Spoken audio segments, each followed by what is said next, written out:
Have you ever set a goal that you really wanted to reach and then felt crushed when it didn't happen? Even though you were really showing up and trying, it felt like achieving those goals was completely out of your control.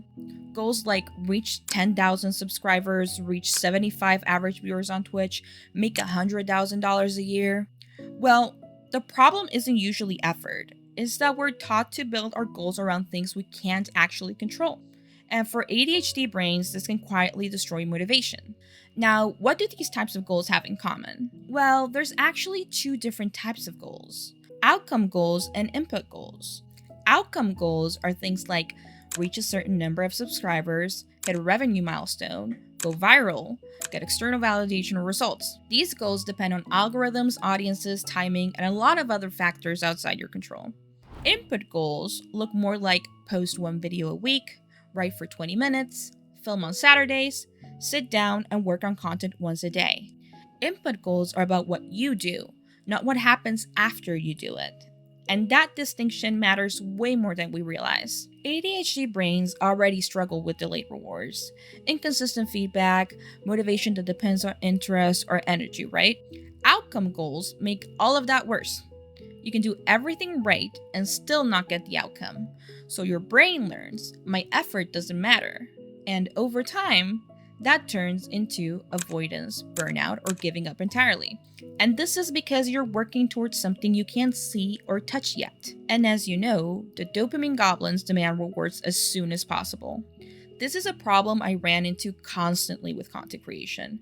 I'd set outcome goals like grow faster, get more followers, somehow make this work. And when those didn't happen, I assumed something was wrong with me. Even on weeks where I showed up, worked through my executive dysfunction, fought my brain to sit down and create, none of that counted because the outcome didn't show up or it didn't show up fast enough. And eventually, I realized that I wasn't failing. I was just measuring success in a way my brain couldn't survive. Input goals change the entire relationship with your work. They give you control, predictability, and clear success conditions. You don't have to wonder, did I do enough? You'll know because the goal is, did I show up? The point is to make the journey the reward, so the dopamine goblins don't try to charge us interest when we don't reach our goals. And the bonus is that instead of chasing a result, you build trust with yourself. And that trust is what makes consistency possible.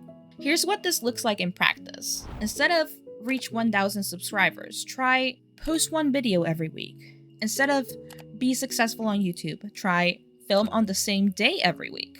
Input goals don't guarantee outcomes, although they certainly do help. But they do guarantee control and more attainable rewards. And that is something ADHD brains can actually work with.